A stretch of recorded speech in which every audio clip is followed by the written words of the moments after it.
Hello and welcome to Red's Business and Technology Podcast. I'm your host, Jackson Barnes. And I'm your co-host, Nigel Hein. Today we're sitting down with a special guest, a high-performance leadership coach, keynote speaker, ex-Olympian, entrepreneur, and author, Toby Jenkins. Toby, thanks for coming in. Really appreciate it. I'm out of breath now from that massive introduction. Thanks, Jackson. Thanks, Nigel. Thanks for having me, guys. No problems at all. Mate, did you want to start with your journey? So maybe just for the audio people listening who have no idea who you are, what you did in the 2004 Olympics, and then give us the journey from then till now. Yeah, sure. So, 2004 was the Athens Olympics. Water polo was my game and loved it. It was, an incredible journey up to that point as well, over a long period of time, basically from high school all the way through to Athens. After Athens, and even throughout that journey, I was studying at uni, doing commerce, and tried to do science and ditched that in the end because it took up too much time. But ultimately, I've always been interested in technology, and this whole thing called the internet had come along. Yep. And so in 2005, I started a company, a digital marketing company called Blue Wire Media, with my business partner, Adam Franklin. And we ripped into this idea that, the internet, maybe it probably isn't going away. So let's just see how we go. And at that point in time, we kind of had job offers and that kind of thing, and figured, well, we could either go and do an MBA and pay someone to teach us, or we can go figure it out for ourselves. And so we took the latter, nothing to lose, borrowed a laptop, sitting on the deck of the parents' houses, and cold calling and door knocking and the full shebang. And then realised that, the internet obviously continued to grow. The platforms exploded, the channels and all that kind of stuff arrived, and it was a fascinating journey. And so Blue Wire is still going now. And so that's been like 18 years or something like that. And so, incredible journey as an entrepreneur. And I guess for me, if I think about the chapters, as an athlete, it was really very much focused on how good could I be? Yes, I'm operating in a team, but how good could I be as an individual, whether that's strategically, tactically, health, fitness, psychology, all the above. How good could I be? And then how does that layer into the team? And then once I started the business, when I came back from Athens, to be honest, it was a pretty big transition. And I was really wondering what was going to fill the void of just like passion and drive and intensity for the vigorous training and hype and getting there, right? And absolutely. And then what now? Going all in, right? Yep. To sort of chase this goal. And, ultimately I look back and I had probably 2 weeks of contentment post-Olympics. And then it was like, okay, what's next? Yep. And for me, the business really rapidly took that over. And I was like, wow, this is actually going to be deeper and harder and more challenging and a steeper learning curve than I'd ever expected. Yep. And I was really excited by that. And that was how Nigel and I sort of crossed paths in the early days of Blue Wire, trying to figure out, what was business all about. Nigel was a couple of years ahead of us in terms of IT associates at the time, Nigel, I think. Good memory, Toby. Yeah. Here in Toowong as well, wasn't it? Haven't moved far. No, haven't. One block or something. That's right. So that was an amazing journey. And so the part for that, for me was like, how good could this team be then? Yeah, so it went from sort of all about me to still me as a leader and developing me, but also as an organisation, how could I sort of mould and shape this organisation? How could we be the best team we could be?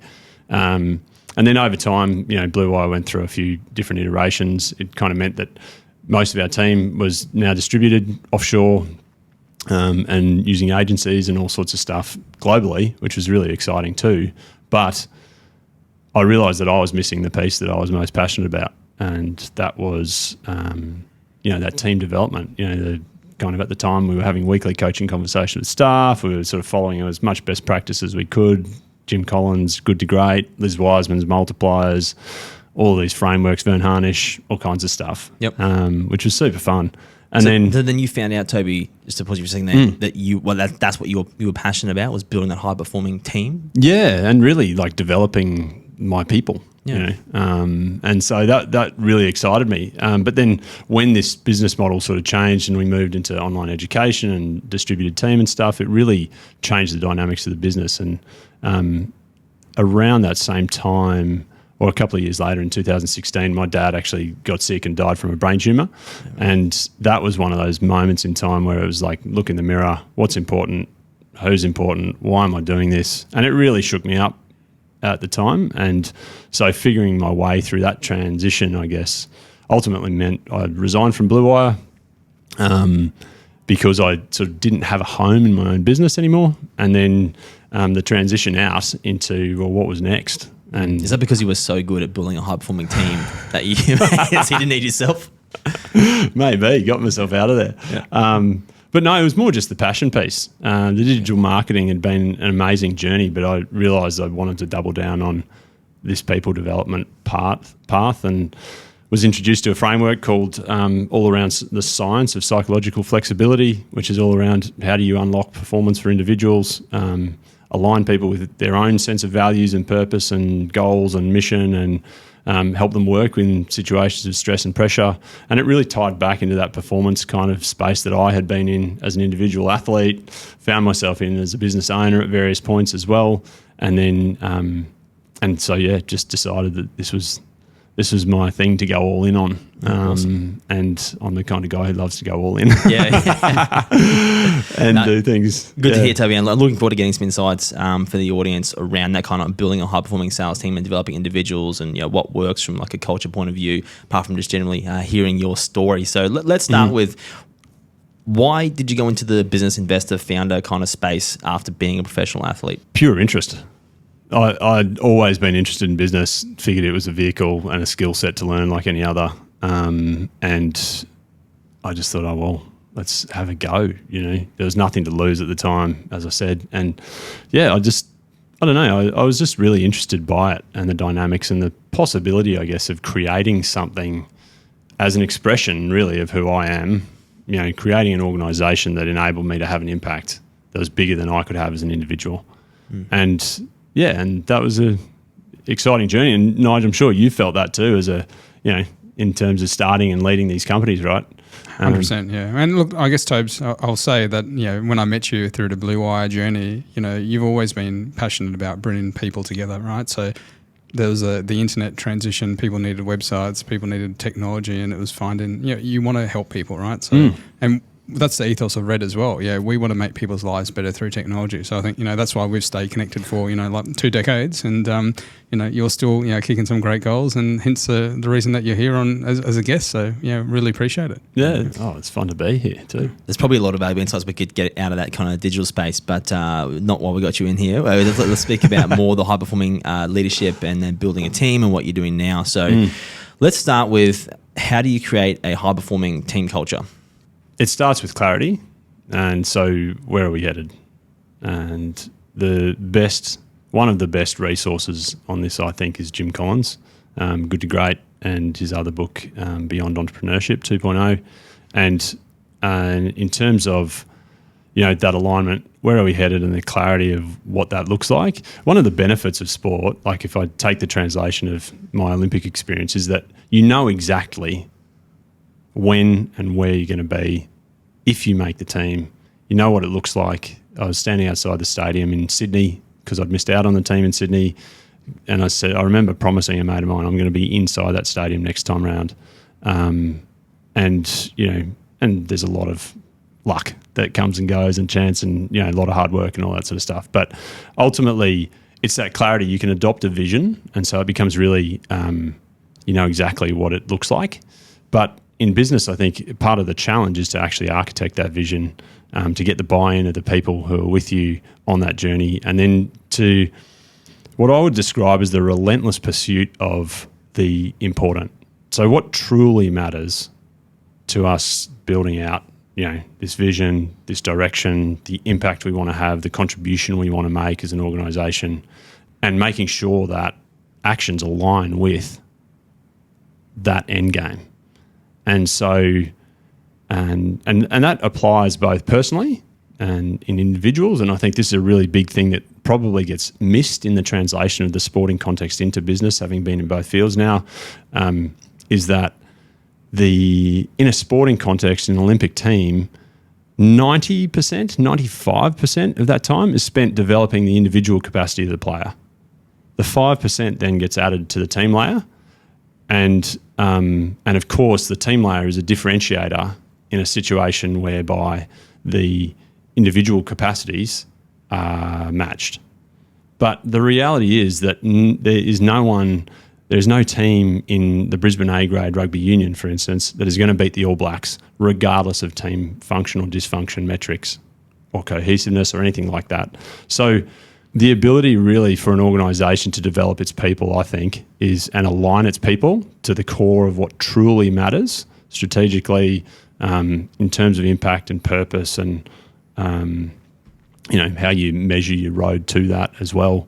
So what are some ways, Toby, you've seen that's worked really well in terms of like getting the vision, the clear path you're going down or on what's important, but articulating that to mid-managers and then back to the individuals? Like, what are some methods that you've seen that have worked really well? Yeah, look, I think co-creation of the vision. So often, and particularly in founder-led businesses or owner-led businesses, the core understanding of the founder or the owner to know who they are and where they want to go is super important. And to me, of everything, that's the biggest unlock for an organisation is clarity of the founder, the owner, the leader, means that they can continually realign the team on a day-to-day basis as opposed to sort of even a monthly, quarterly thing. It's really the ongoing kind of daily practice that really makes the difference. And so breaking it down from where do I want to be? What does that look like? What are my key numbers? Jim Collins would call it, your BHAG, your big, hairy, audacious goal. And how do I break that down into what that looks like from an activity standpoint now today to make sure I'm making progress against that? And so it's, the things that I've seen work really well are the formation and the development of that vision, but almost all of the value lies in the relentless practice of realignment, because you can wordsmith the hell out of purpose, mission, values, but ultimately it's all just words on a wall unless it is used as decision-making tools on a daily basis, moment to moment, to actually align teams and individuals to those outcomes. And how do you reinforce that alignment and that vision down for everyone in the business? Yeah, look, the tools are sort of, there's probably no shortage of tools, and it's independent of tool. It's like, if your style as a leader is to talk to it, talk to it. If your style is to write to it, write to it. If it's a Microsoft channel, Slack channel, email, like agnostic to the outcome, agnostic to the tool, the only thing that matters though is daily practice. That's where all of the value gets created. It's not one-off events, which are inspiring and interesting and engaging and need to happen as well. But man, like, how many times have we all seen organisations sort of go through a rebrand or, a revisioning process, and that's not where the value gets created. It's super important work to do up front so everyone gets clear, but ultimately, what are you doing day to day? How does this vision translate into your decision making here? That's some good insight, because creating a vision once needs to be done, but then you've got to reinforce. Otherwise, just that one workshop you did or that one consultant you've got in to create a sentence, right? So that's some good insight. Let's roll back to what problems are you seeing within the work you do on a daily basis now with leadership teams? I think it's both of those ends of the spectrum. So we have clarity. So where are we headed? How well have you answered that, and how well have you engaged and included the team, particularly in like distributed workforces, right? Which is because that is something that has changed recently. Is people are now, you're just not getting the day-to-day interaction in remote workforces that we once had. Water cooler talk. Yeah, exactly. And the incidental sort of opportunities as a leader to sort of nudge people or nudge behaviour. And so how do you get people to get the buy-in for the clarity? And then how do you just keep practicing? Like the daily practice. I mean, I don't want to keep banging on about it, but I will, because I think that is where the money lies. And as individuals, how aligned are we to ourselves and what we choose to bring to an organisation? So I've got a couple of areas to pivot this to, but Nigel, did you want to ask any questions before?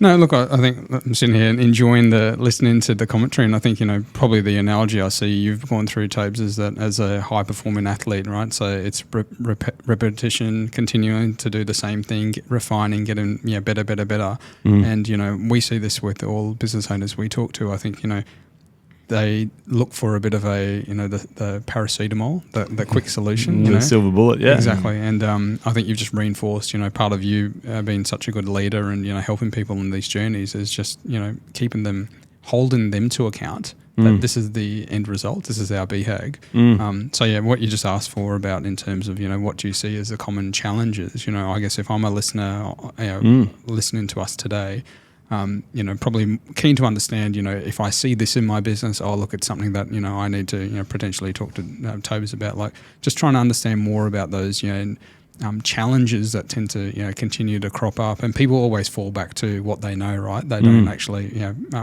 muscle memory. They go back to, the lowest common denominator, right? So just trying to alleviate that. Really keen to understand, what you're seeing and strategies around that. Yeah, look, I think the challenges that I'm sort of being engaged on at the moment are, how do you engage a team? How do you help people drive their own sort of sense of autonomy and engagement personally, and to turn extrinsic motivation into intrinsic motivation is the gold standard, right? And so how do you help people manage their own well-being, particularly in remote environments? And now obviously in Queensland and Australia, I think, is the legislated sort of awareness of mental health as well, and the responsibility of boards and stuff. So how do you help people work in these complex environments where there is stress and pressure and still make choices that move you towards where you want to be? And so, that challenge of a remote workforce, and then how do we make the most of in-person time is a really common one. How do we help our people manage with the new degree of stress, or the different stresses and pressures now of hybrid working? How do we keep the comms up where once upon a time there was water cooler talk, to your point, Jackson? And how do we get really intentional around it? And I think this is where once upon a time we could do things by default, just by, we were in an office. That's gone. Yeah. See person in chair, therefore doing job. Yeah. That's how it used to be, right? Yeah. And now it requires intention and design and thought, and that's hard, but if done well, you build the competitive advantage, you build the team and the culture, I realise talent is a massive issue at the moment for just about every industry. So how do you retain and attract the best? What's some advice you've got around that piece, the attracting and then retaining talent? I'm putting you on the spot here. Yeah, no, it's good. Know who you are. So who are you? And I think this comes back to Jim Collins' work as well, which is who are you as an organisation? And how does that get reflected in the detail of your job ad, of your hiring process, of your onboarding process, of your ongoing management process? Because unless you're walking your talk, why should someone stay? Why should someone stay? And I guess having seen also the cost to execs and leaders, and even I guess even in my own personal experience, like as a founder, even having to resign from my own business, which was pretty tough going at the time. The willingness to align and the discretionary effort, the going the extra mile, all that kind of stuff is really unlocked by knowing who you are. What do you truly want? What are we truly trying to achieve as an organisation? And are we willing to translate that into? I was talking to a guy the other day. The company he was working with had a bunch of values, and and then a 27-page contract, employment contract. You know, the disconnect between values and the execution of a contract is critical because it is, people will smell in a heartbeat whether or not you're walking your talk on your culture. And the people who are attracted to that kind of culture, it's not to say there is any one right culture, right?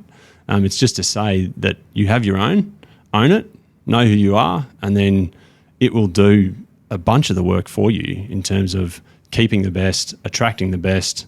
You know, ultimately everyone has a home and it may not be in your company. I'm a big believer in that.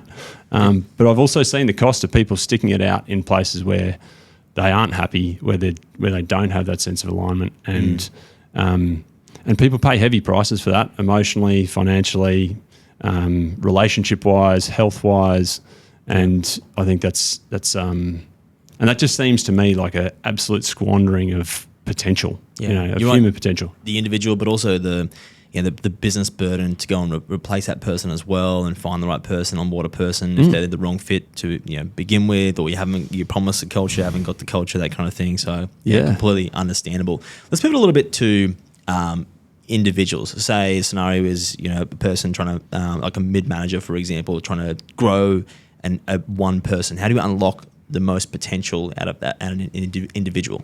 Yeah, look, I mean, the science is using an evidence base called psychological flexibility, and ultimately, it's kind of three things. One is the acknowledgement that life is not all rosy. There's good times, there's bad times. In fact, they're inextricably linked. There's trial and triumph, love and suffering, however you want to frame it.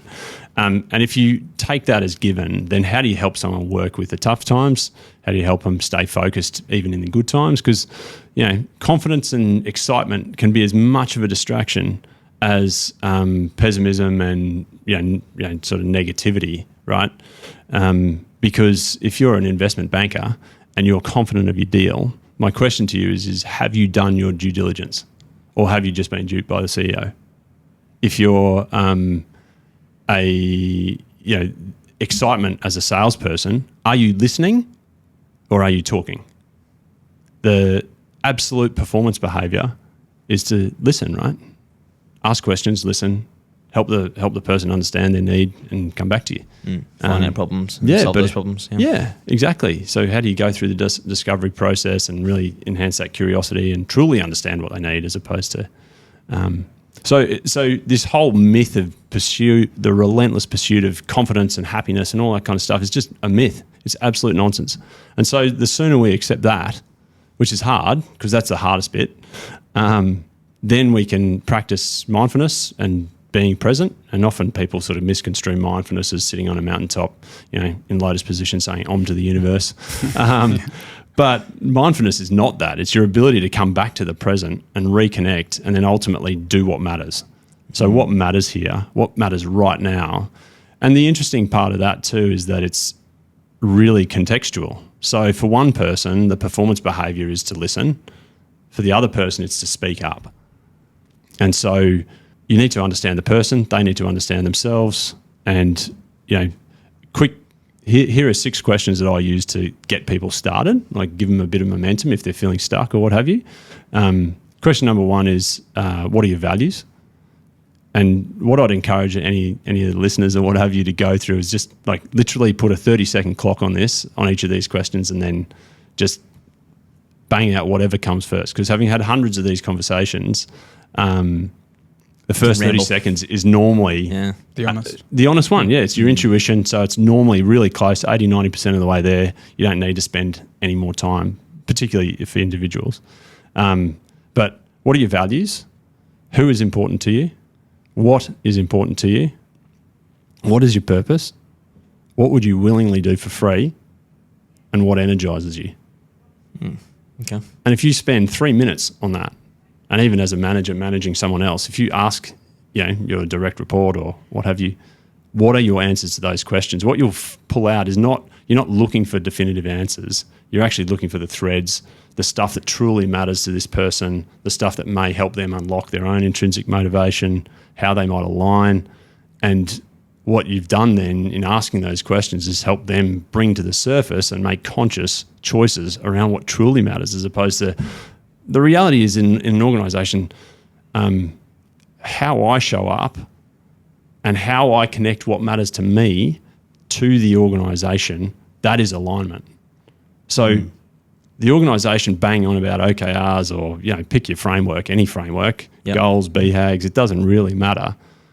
Banging on about that stuff is one, it's necessary to have clarity, but if you can help someone like really connect to what matters to them and then help them see how what matters to them is in alignment with what you're trying to do as an organisation. That's great advice. Finding out what is important to them and then see where they're at and see if they actually know where they're going and if that does align to what the business needs as well, right? So that's good advice. I didn't prep you for this question, I don't know, but I think you're going to be a good spot to answer this. Again, self-awareness is probably something that's like big these days. I think people just being aware of like what is in their skill set, what's not in their skill set, what should they do, what should they not do, what they take on board, for example. How do you teach self-awareness? Great question. Look, I guess there's a lot of different aspects to that, but going through those 6 questions is one way to begin a journey around what truly matters to me. So that's one piece.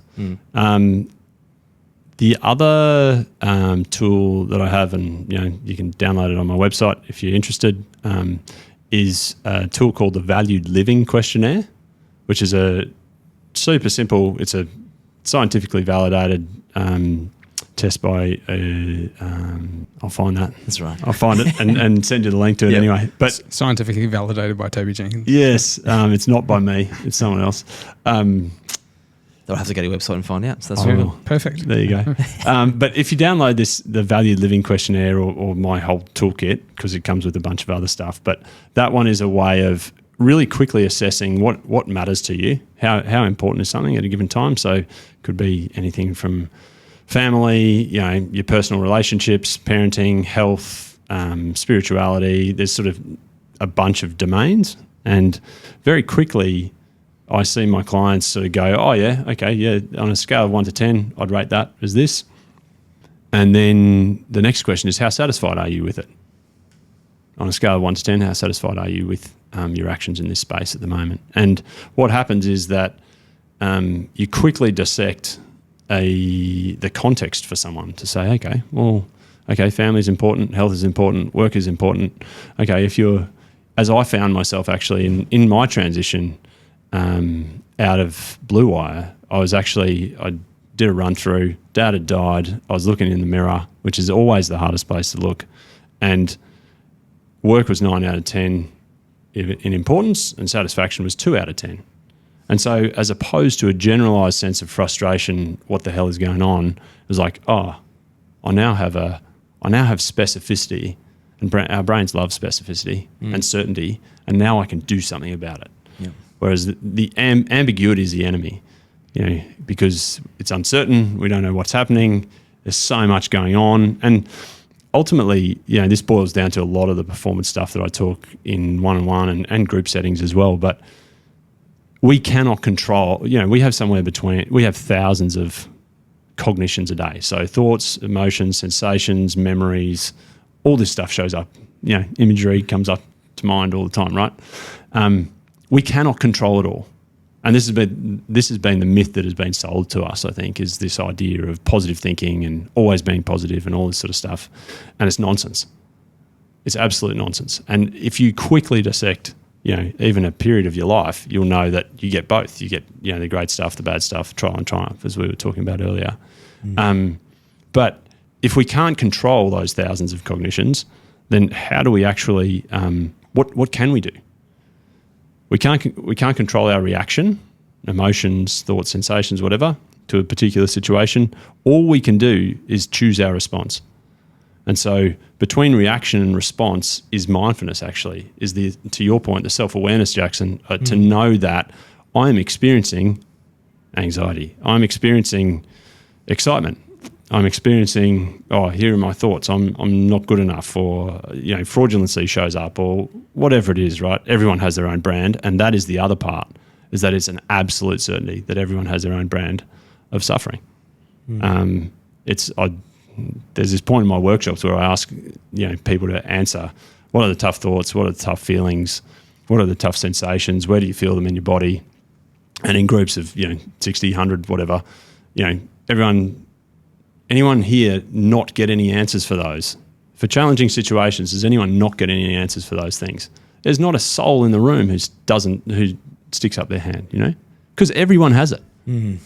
Everyone. And I've seen behind some pretty amazing trophy cabinets, and like this, the willingness to acknowledge your own in the first instance, and then to acknowledge that in others, is how you just, like, that's where empathy lies. It's where the humanity lies. It's where, like, really connecting to what matters. And if we're willing to accept it for ourselves, or at least begin to work with it, then we can start to take steps right now that lead us towards, not just the impact we want to have, the contribution we want to make, the outcomes, the results, the goals, the person we want to be, that's what really matters, and living all of that as best we can. Yeah, so as a long answer, but good answer. Yeah, it's a good insight there. Yeah. Nigel, you want to ask me a question before? No. Yeah, so I wanted to pick your brain on like psychometric testing for like teams and individuals. Not sure if that's something that you do as part of, I guess, your like speaking and workshops you would do, but what recommendations do you have for businesses who not they have a culture problem, but they want to improve their culture within a business? Would you recommend they do psychometric testing for individuals, teams? What frameworks and how often? Look, there are some. I don't know a lot about psychometrics, to be honest. So there are probably people better placed than me to respond to that. But my understanding is that there are definitely psychometrics that can predict things like safety behaviours and whether someone is going to be, more safe than another person, and some really interesting stuff out there. The personality stuff is challenging because ultimately personality basically gets fixed when we're 7 or 8. So there's not much we can do to change personality, barring major trauma. And so if that is the case, then what I often see is that personality profiling becomes an excuse for poor behaviour. Okay, interesting. Yeah. And so, I'm a dominant. Oh, well, doesn't mean you can be a tool. Yeah. So what really matters here, and in terms of the science of psychological flexibility, is that, a bit like we were saying earlier, performance behaviour, which is what really matters, is what you do. Performance behaviour is different depending on the context. So it's independent of personality. There will be times when an introvert needs to speak up, and at times when an extrovert needs to speak up. And so for some people, the behaviour may be easier or harder depending on personality, sure, but the performance behaviour hasn't actually changed.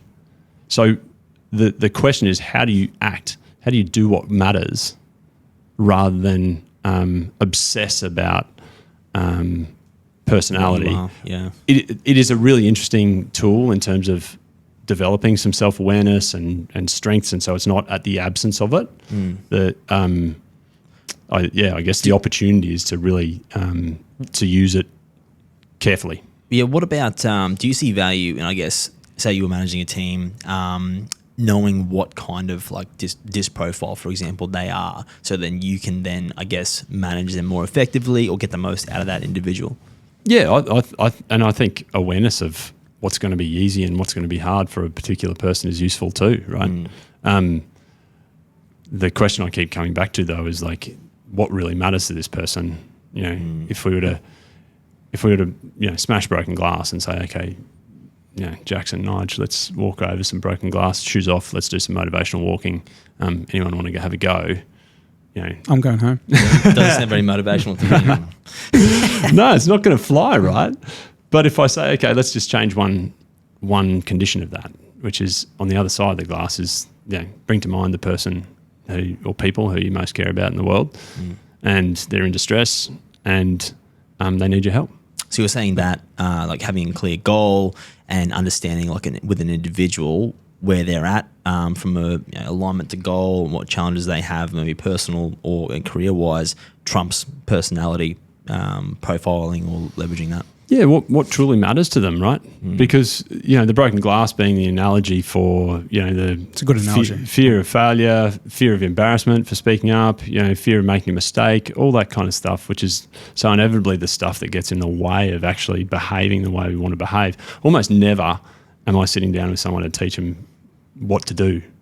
Everyone nearly, and I guess this is the beauty of coaching, right, is that people typically know what they need to do. There is no shortage of information in the world in how to be healthy. No shortage. The real challenge is getting over and working with your own internal stories around why you don't. And so if you reconnect to motivation, then people won't just be willing to endure the broken glass. They'll actually embrace it in service of what truly matters to them. And you think of what humanity is capable of. It's extraordinary. It's the part that lights me up every day, which is we are just capable of such incredible, feats or, acts of service in the face of insane adversity. And so how do we unlock that, and how do we make that more of a daily happening and intentional rather than accidental? And I think you can, if you really connect to what truly matters to you, values, purpose, and all that kind of stuff, and spend the time in that space, sort of uncovering and clarifying that, then you can genuinely do that. You can, and that sense of energy is often a really good sign as well. People, I've lost my mojo. Well, you have all of the answers to your mojo. Do you know what I mean? Like, I have no answers to your mojo, but I can help you uncover what yours looks like and how you can operate from that place. By asking questions and understanding. Yeah, so then you understand, because I don't even need to know who you just brought to mind. That's irrelevant to me. All that matters is that you are clear on it. Yeah, right. And so it's as you can tell, I get pretty fired up. Yeah, that's good. I love it. That's what I wanted to get you in. So can I ask a question in terms of technology? Like we're in a tech business. Yeah, we are. Here. Yep. How have you seen that change behavior, build high performance team? Like, where... it's technology is a tool, right? But it's obviously enhanced people's lives. Like, what's your experience been? From talking about tech, and everything you've just shared has been fantastic. But what's the tech that can help drive that high performance? Yeah. Nige, you've been so instrumental to my tech adoption that it's incredible. And I think back to, the time when we went fully to the cloud with you was when, the catastrophe happened, right? Like Brisbane floods. Oh, yeah. And our building in West End was cut off. It was an island in the middle of West End for a little while there. And, we suddenly realised that even with the backup power source, it wasn't going to cut it. We had 2 days offline or something while we waited for the waters to recede. And so that was our critical time to jump into the cloud. And you migrated us there, thanks, Nige, at the time. And so, look, I see tech is the enabler, right? It is an amplifier of what is already there. A really common challenge that I see people facing is sort of the explosion or sort of proliferation of channels, comms channels. So something that I have found is working really well recently with clients and leaders is like getting super clear on what channel cops what content. So if you go through your channels, okay, on email, what do you want to see? Phone calls, don't ever email me with a problem, call me. And this is so contextual again. It depends on the person, depends on the organisation, but clarifying purpose of channel means that channels are super useful. They're flexible, they're on your phone, you can work from anywhere.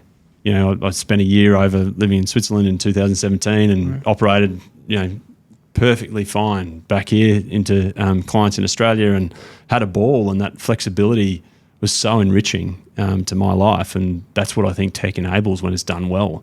The risk is that the lack of clarity means that it enables the confusion. Yep. And so that's where I see people almost going really native on tech as well. Like, okay, if we're going to be remote, then let's all be remote. Even if we're in the same room or just we're all going to roll in the same format. So, we'll have 3 people here on laptops and, umpteen around the world. But it's when that hybrid is really challenging situation where you got some people online, other people offline. And I think the other thing is to invest in the tech, but then also really truly invest and understand what you're doing in person. So in a world of technology, the value of face-to-face goes through the roof. But it requires design and intent. And really interestingly, a massive multinational company had their leadership offsite, had 100 of their top leaders globally fly in. And the number one message from the CEO was, this is about connection. I want you to connect human to human because the rest of the time we're on tech. So again, like, what is face-to-face for? What is that channel for? It's for connecting. It's for seeing each other as humans and reconnecting to that. So then we're not just trying to don't just try to replicate the human interaction online or vice versa. Make sure you're dedicating thought to what this tech actually enables for you. It would be my sort of caveat around it. Yeah, that makes sense. You definitely, you're right. You hit the nail on the head there in terms of the face-to-face time and the human interaction is more important now as well, when everyone is remotely and cloud and yada, yada, yada. So that's good advice. I was going to ask you, apart from the cliche, money and family and those kind of drivers, what keeps you motivated to continue to work and innovate and drive forward your career? Okay, here we go. Look, for me, Jackson, it's impact. So how can I help people? The way I define my own purpose, so I drink my own Kool-Aid on this stuff. My purpose as it currently sits is to help people bring all of who they are to everything they do. I have my set of values, so love, gratitude, humility, exploration, contribution. I have a BHAG, to get to millions of people somehow, and clearly that, I'm going to need tech, Nige. You just don't get to scale of impact without that. We've got 1 million followers on this, so perfect, right? Love it. And then, so the thing that really excites me is really just staying on purpose, like making that contribution, being as much as helping others be all of who they are in as many moments of as many days as possible is living and breathing that for myself too. So how do I bring those values to life as a father? How do I bring them to life as a husband? How do I bring them to life as a son, as a friend, as a business owner, as a coach, there are so many roles that we play in life and hats that we wear.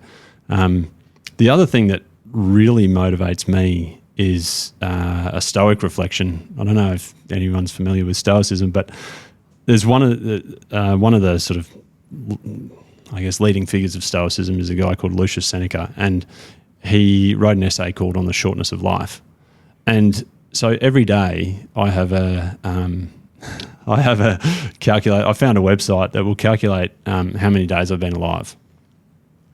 And so most days of a week, perhaps not every day, but most days of a week, I go and check that as a part of my daily practice. I go and check how many days I've been alive. Today I'm at like 15,584 or something. And then that's really interesting to me because that means that if I think about software and tech and in this context too, is that each day it's really just a proxy number to say I've released a new version today.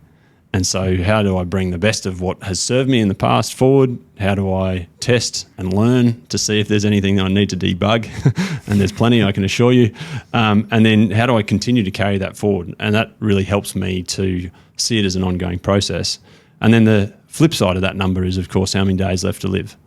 And so, if I take a quick calculation of 80 minus, 80 times 365 minus that number, I'm past halfway. That means I've got 13,000 X days to live. And that drives me forward because any way I cut it, I mean, obviously that's a statistical number, living to 80 or what have you. Yep. I may have more, I may have less. When my dad died, he was 66. His father was 98. His mother was 93. Full expectation that he was going to be, had another third of his life to go. And when he died, it rocked me because I thought, oh, sheesh, I might be 2/3 of the way there. So what am I doing? Why am I doing it? And just the constant reminder that it's finite. And one of the questions that I find really valuable, particularly recently that I've been practicing, is just this question of, what if this is the last time? So what if this is the last podcast interview I ever did? How can I be here for it, like fully here? How can I engage and really try to be who I want to be in this moment, in this conversation with you guys? How does that translate in terms of business as well? Like, what do I need to do right now to drive the business the way I want to drive it, to, be the coach I want to be? But same deal with my kids.